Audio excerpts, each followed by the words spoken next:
The night of my wife's wake, I wasn't allowed past the front door. 2 security guards stood there like bouncers at some fancy club, arms crossed, blocking my way. "Sir, you can't go in," the taller one said. "Can't I?" She was my wife for 46 years. They wouldn't meet my eyes. "We're following instructions from your son-in-law. My name is Carl Thompson. I'm 71 years old, and what I'm about to tell you will probably make you as angry as it made me. But stick with me, because this story has an ending that'll restore your faith in justice." I stood there, holding white roses from the garden Michelle and I planted together 30 years ago, wearing the black suit she'd pressed for me the last time she was strong enough. Behind those guards was the woman who'd built everything with me, who'd held my hand through Vietnam nightmares, who'd worked beside me turning a single construction truck into a $12 million empire. And I needed permission from my daughter's husband to say goodbye. The humiliation burned in my chest as neighbors and friends walked past me into that funeral home, giving me those awkward looks people give when they don't know what to say. Mrs. Patterson from down the street actually stopped and asked, "Carl, what's wrong? Why aren't you inside? How do you explain that your own family has locked you out of your wife's funeral? How do you tell people who've known you for decades that you're being treated like some kind of threat?" Let me back up and tell you how we got here, because none of this makes sense without understanding what Michelle and I built together, and what kind of snake we let into our family. Michelle and I met in 1975, when I came home from Vietnam. I was 23, messed up like most of us who made it back, trying to figure out what the hell to do with my life. The war had taken something out of me, left me jumpy and angry, and not sure where I fit in a world that seemed to have moved on without us.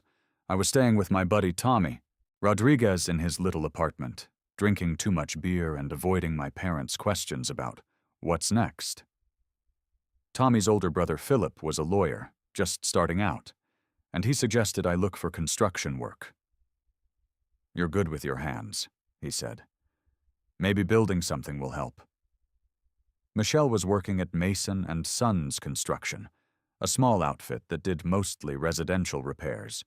She was 21, handling their books and permits with this no-nonsense efficiency that impressed everyone who walked through that door.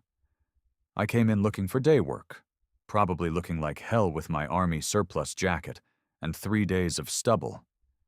She looked up from her typewriter with this smile that made everything else disappear. Not because she was the prettiest girl I'd ever seen, though she was beautiful, but because she looked at me like I was a person worth knowing, not just another messed-up veteran looking for handouts. "You look like you know how to work," she said. That was Michelle. Straight to the point, no dancing around. I got hired that same day. Started doing drywall and roofing repairs, anything they needed. Michelle would process my time cards every Friday, and we'd talk while she calculated my pay. She asked about Vietnam once, early on, and when I told her I didn't like talking about it, she just nodded and never brought it up again. But she'd always ask how I was doing, if I needed anything, if I had plans for the weekend. By winter, I was taking her to dinner every Friday night. By spring, I was spending most weekends at her little apartment, helping her paint the kitchen and fix her leaky faucet. She made the best pot roast I'd ever tasted, and she'd listen to me talk about all the things I wanted to build someday. "You should start your own company," she told me one night in early 1976.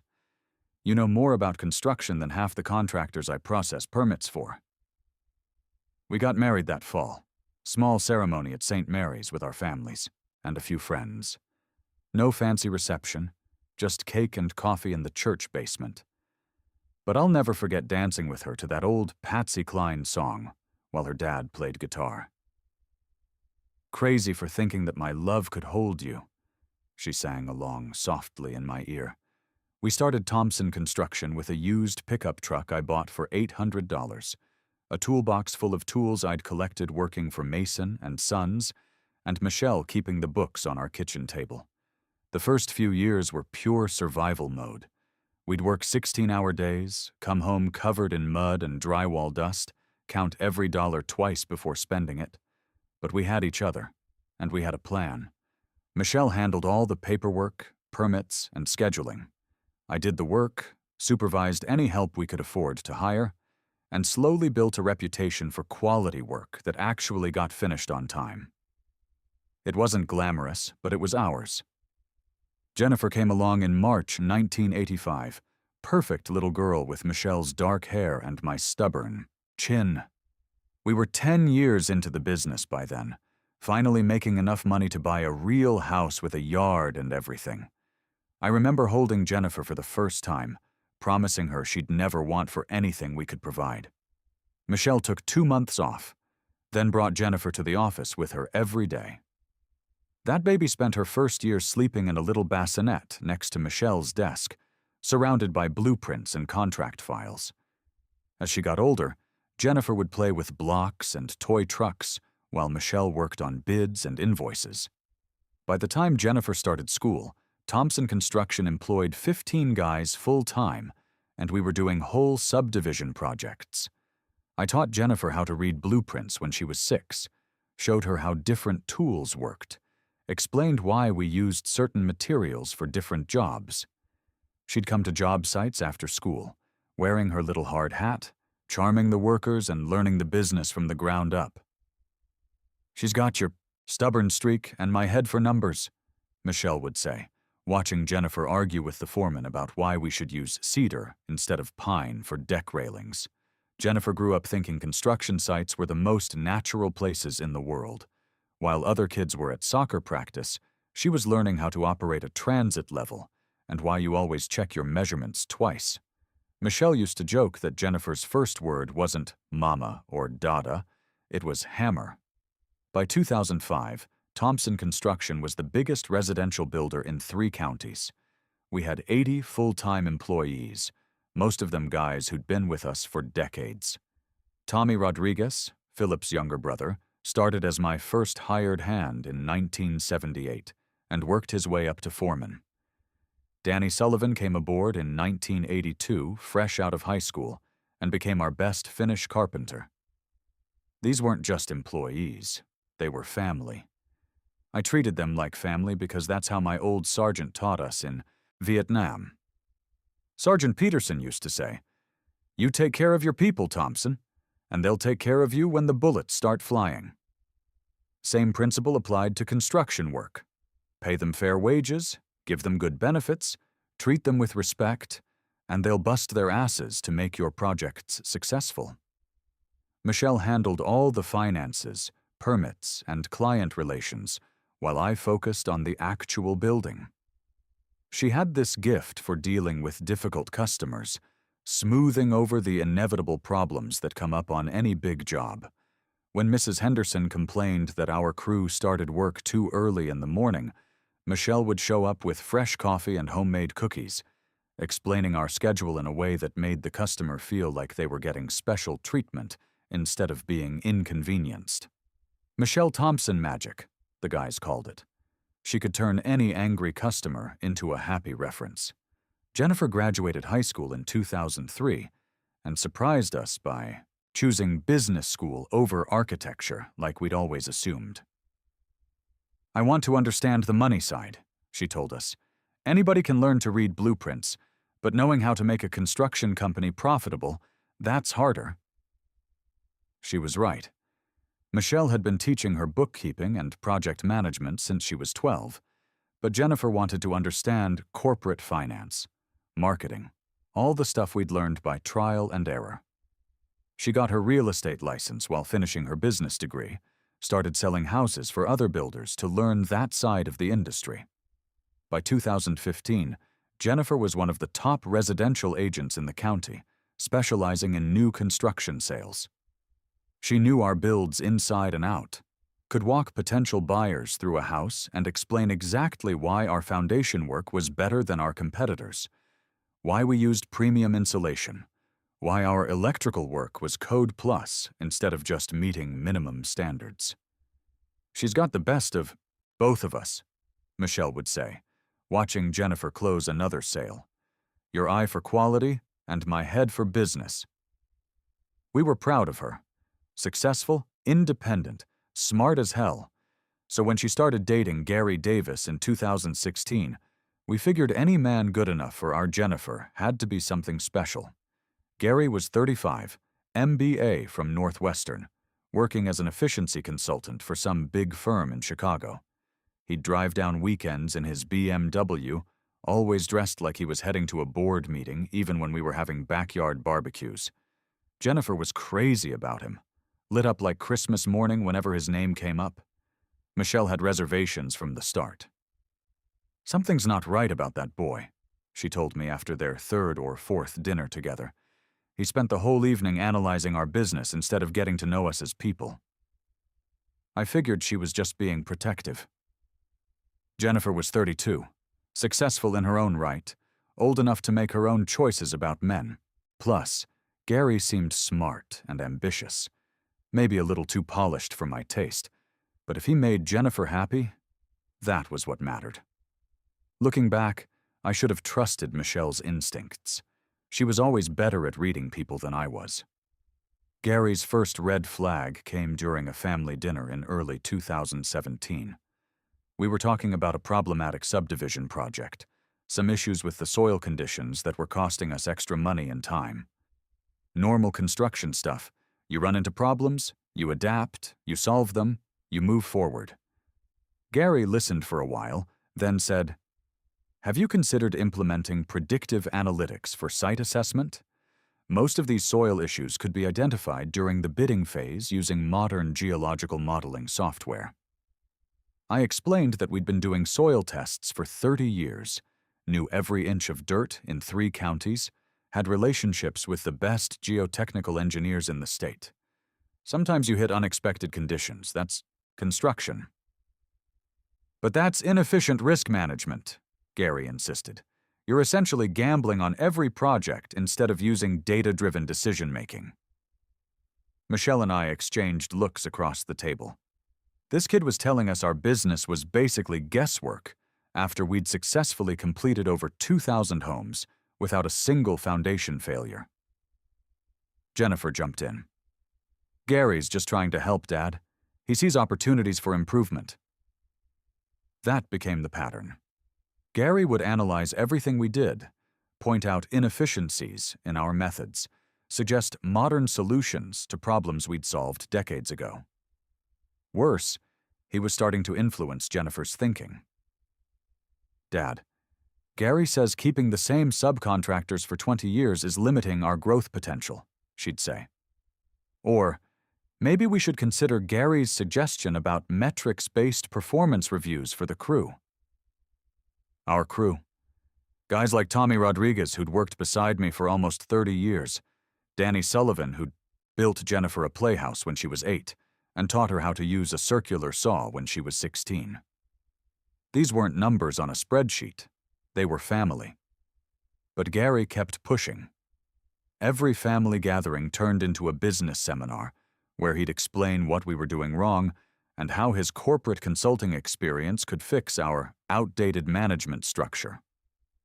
"Your loyalty-based hiring creates emotional decision-making that compromises operational efficiency," he told me once. I had no idea what that meant, but I knew it sounded like an insult to everything we'd built. Michelle saw what was happening.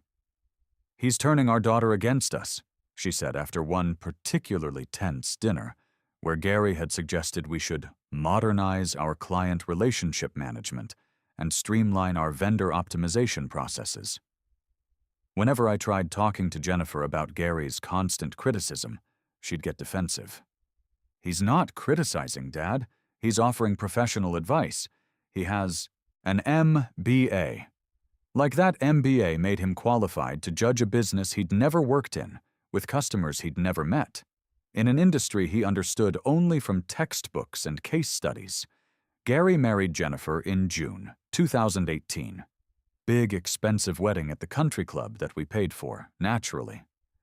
During his speech at the reception, he talked about bringing modern efficiency protocols to the Thompson family legacy and optimizing our combined operational potential. I should have known right then that he was planning something. Nobody talks like that at a wedding unless they're thinking about taking over. After the wedding, Gary's interference got worse. He'd show up at the office unannounced, walking around with a clipboard and stopwatch, timing how long it took our guys to complete different tasks. He called it workflow optimization analysis. The crew called it being a pain in the ass. "Mr. Thompson," Danny Sullivan pulled me aside one Tuesday morning. "That son-in-law of yours was here yesterday asking questions about our overtime policies and break schedules. Some of the guys are getting uncomfortable." I talked to Jennifer about it that night. "Gary's just trying to understand the business better," she said. "He thinks there might be ways to improve our profit margins." Our profit margins were fine. We'd been profitable every single year since 1979, even during the recession in 2008 when half our competitors went under. But Gary had convinced Jennifer that success meant constantly changing everything, constantly optimizing, constantly measuring things that didn't need measuring. The real problem started in 2019, when Gary began suggesting I was losing my edge. He'd tell Jennifer things like, "Your father's judgment might be clouded by emotional attachments to employees," or "His old-school methods are holding back the company's growth potential." Jennifer started questioning decisions I'd made successfully for 40 years. "Dad, Gary says we should bid more, competitively on the Morrison project." Or, "Maybe Gary's right about updating our equipment financing structure." Every Sunday dinner became a corporate strategy session, with Gary explaining what we were doing wrong and how his MBA training could fix it. Michelle would sit there getting quieter and quieter, watching our daughter slowly turn into someone we didn't recognize. "He's poisoning her mind," Michelle told me one night after Gary had spent an hour explaining why our legacy employee retention policies were economically suboptimal. "That boy's going to destroy everything we built, and Jennifer's helping him do it." Then Michelle got sick. It started with stomach pains in December 2021. We figured it was stress. The holidays, the business, dealing with Gary's constant criticism of everything we did. But the pain kept getting worse, and by January she couldn't keep food down. Dr. Patterson ran tests. Lots of tests. On January 18th, 2022, he called us into his office with results that changed everything. "Pancreatic cancer, stage 4, he said. "I'm sorry, Michelle. Carl, we're looking at maybe 3 to 6 months. Michelle squeezed my hand when she heard that. She didn't cry. My wife never cried when things got tough. "When do we start fighting it?" she asked. I canceled everything. Every meeting, every project review, every site visit that wasn't absolutely critical. I told Tommy Rodriguez and our other foreman they were running the day-to-day operations while I focused completely on taking care of Michelle. "But what about the Riverside subdivision?" Tommy asked. "We're supposed to break ground next month." "Let Jennifer and Gary handle it," I said. "This is their chance to prove what they can do." That was my mistake, giving Gary an opening when Michelle was too sick to watch what he was doing. The chemotherapy was brutal. Michelle lost 45 pounds in the first 2 months, spent most days too weak to get out of bed. I slept in the chair next to her, hospital bed during treatments, held her hand through the worst of the nausea and pain. Jennifer visited, but always with Gary, and he'd spend the time on his phone handling important client calls instead of talking to his dying mother-in-law. When Michelle was lucid enough to ask about the business, Gary would give her these corporate updates that sounded like he was reading from a quarterly report. "Project timelines are being optimized," he'd say. "We're implementing new vendor management protocols." Never a word about the guys who'd worked for us for decades, never any mention of the families depending on those jobs. Michelle saw what was happening, even through the pain medication fog. During one of her better days in March, she grabbed my arm with what little strength she had left. "Carl," she whispered, "promise me something." If Gary tries anything after I'm gone, don't let him destroy what we built. Don't let him hurt our people." She died on April 15th, 2022, at 4:37 in the afternoon. I was holding her hand, telling her about all the houses we'd built together, all the families we'd helped, all the good we'd done in 46 years of marriage. Her last words were, "Watch out for Gary. He's not what he seems." The next morning, I went to Peterson Funeral Home to arrange Michelle's service. We talked about it during her lucid moments. She wanted something simple, personal, with daisies from our garden and all the people who'd known us over the years. But when I walked into Mr. Peterson's office, he looked confused.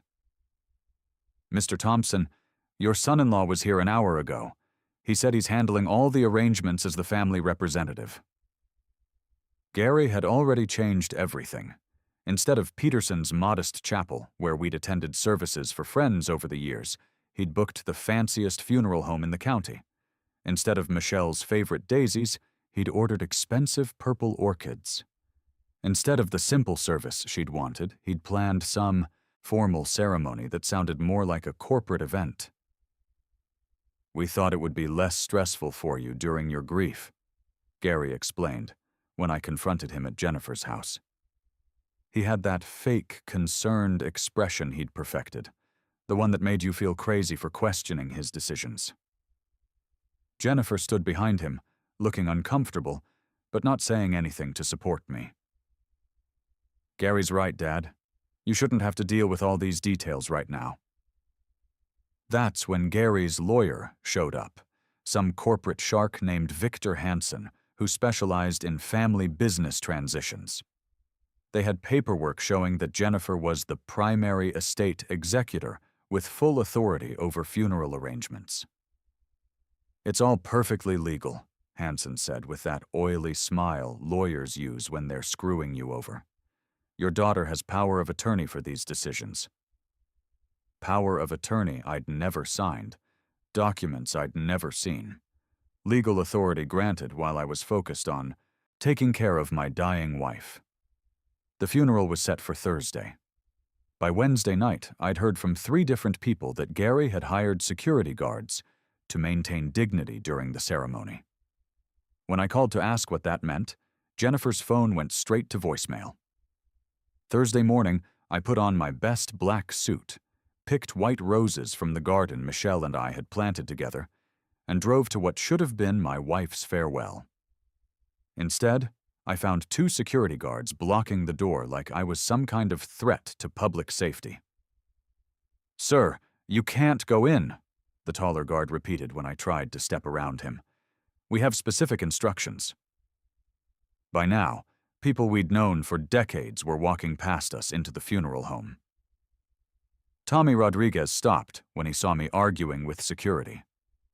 "Carl, what the hell's going on?" Before I could answer, Gary appeared in the doorway wearing an expensive black suit I'd probably paid for through Jennifer's income. He had that concerned expression again, the one that made you feel like you were the problem. "Carl," he said loud enough for everyone to hear, "I know you're hurting, but you're not thinking clearly. Michelle wouldn't want you to make a scene at her own funeral." Making a scene. Wanting to say goodbye to my wife was making a scene. "Gary, get those guards out of my way, or I'm calling the police." "The guards are here for everyone's safety," he said smoothly. "You've been under tremendous stress. Jennifer and I are concerned about your emotional state." Jennifer appeared behind him, looking like she'd been crying. For a moment, I thought she was going to tell Gary to let me in. Instead, she just stood there while her husband made me look like some crazy old man who couldn't handle his grief. Tommy Rodriguez stepped between me and the guards. "This is bullshit," he told Gary. "Carl built this whole damn town. You got no right keeping him from his wife's funeral." "I understand your loyalty," Gary replied. "But family decisions need to be made by family. Carl isn't in the right headspace for this." That's when I realized the full scope of what Gary had done. He hadn't just taken control of Michelle's funeral. He'd painted me as mentally unstable, emotionally compromised, a man whose own family couldn't trust him to behave appropriately at his wife's goodbye. I looked at Jennifer, my little girl who used to bring me coffee on construction sites, who'd spent her childhood learning this business from the ground up. "Jennifer," I said, "tell him to let me in. She was my wife." Jennifer's face crumpled, but she didn't speak. Gary put his arm around her shoulders like he was protecting her from me. I walked back to my truck with as much dignity as I could manage, while neighbors and business associates watched me get escorted away from my own wife's funeral. The white roses went on the passenger seat, and I drove home to our empty house. That night, sitting in Michelle's chair, I remembered the conversation we'd had 5 years earlier. She'd insisted we meet with Philip Rodriguez, Tommy's lawyer brother who'd become our family attorney, to set up what we called asset protection structures. "I have a bad feeling about Gary," she'd said. "I think we need to protect what we've built." We'd created shell companies and offshore accounts that kept the real money separate from the operating businesses. Michelle called it the Emily Plan, because that was her middle name, and she'd designed the whole system. "If something happens to me first," she'd said, "and Gary tries anything, you activate the Emily Plan." At midnight, I called Philip. "It's time," I told him. "Carl, are you absolutely sure? Once we do this, there's no going back." "I'm sure." Michelle saw this coming. What Gary didn't understand was that Thompson Construction was just the visible part of our empire. The real assets, $18 million in investments, property holdings, and protected accounts, were in trusts only Michelle, Philip, and I controlled. The company Gary thought he was inheriting was basically an empty shell that operated on credit lines I personally guaranteed. Friday morning, Philip started making calls. By noon, every credit line was frozen, every supplier demanding immediate payment for outstanding invoices, every bank account locked pending routine audits. Gary's first panicked call came at 2:15 p.m. "Carl, what's happening? The banks are saying our accounts are frozen. Suppliers are demanding payments we can't access. The crew's asking about their paychecks." His voice had that high-pitched panic people get when their world starts falling apart. "What's happening, Gary, is you're learning the difference between controlling a company and owning one. Carl, please, we can work this out. Jennifer's devastated about the funeral. We made a mistake." "You made a lot of mistakes, Gary, starting with thinking you could steal everything Michelle and I built and get away with it." Over the next week, Gary's corporate empire collapsed. Construction projects stopped because subcontractors weren't getting paid. Our longtime employees quit to find work elsewhere. Tommy Rodriguez started his own company and took most of the crew with him. The fancy lawyers Gary had hired started demanding their fees up front. Jennifer called crying, begging me to fix this for the family. But every time I thought about helping her, I remembered standing outside that funeral home while security guards blocked me from saying goodbye to Michelle. 2 months later, I used the protected assets to establish the Michelle Thompson Foundation for Affordable Housing. We're building homes for working families, the kind of people Michelle and I had been when we started out. So far, we've completed 47 houses with 35 more under construction. Every house has a plaque. "Built with love in memory of Michelle Thompson, 1955 to 2022. A woman who believed in hard work and taking care of, your neighbors." Gary and Jennifer divorced 8 months after Michelle's funeral. He's working for some consulting firm now, probably analyzing other people's businesses while his own life fell apart. Jennifer moved back with her aunt, calls me sometimes asking if we can work things out. I tell her I love her, that I'll always be her dad. But trust is like Michelle's good china. Once it's broken, it's never quite the same. Yesterday, we handed keys to a young veteran and his wife, their first house after 3 years of apartment living. The husband lost his leg in Afghanistan, been working construction jobs while saving every dollar. His wife cried when she saw the house, kept thanking me over and over. That's when I know Michelle would be proud. We took Gary's greed and turned it into hope for families who deserve a chance. I'm 71 years old now. I've survived Vietnam, built a business empire, buried the love of my life, and watched my only child choose a stranger over her family. But every time I drive past those houses with families living in them, kids playing in the yards, I know I made the right choice. Michelle always said the best revenge is a life well lived. She was right about that too. If you're listening to this story, remember what Michelle taught me. Trust your instincts about people. When someone shows you who they are, believe them the first time. And never let anyone convince you that loyalty doesn't matter. Because it does. And sometimes, that loyalty extends beyond blood to the communities we build and the legacy we leave behind. That one phone call didn't just change everything. It revealed what was always there. The difference between people who build and people who take. Between those who honor their commitments and those who break them when convenient. Gary thought he was getting an inheritance.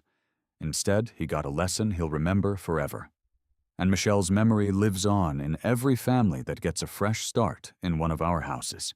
Sometimes the family that betrays you teaches you more about loyalty than the family that stays faithful, and that lesson is worth every dollar it costs to learn it. The real measure of a man isn't what he accumulates in his lifetime, but what he builds that outlasts the people who tried to tear him down.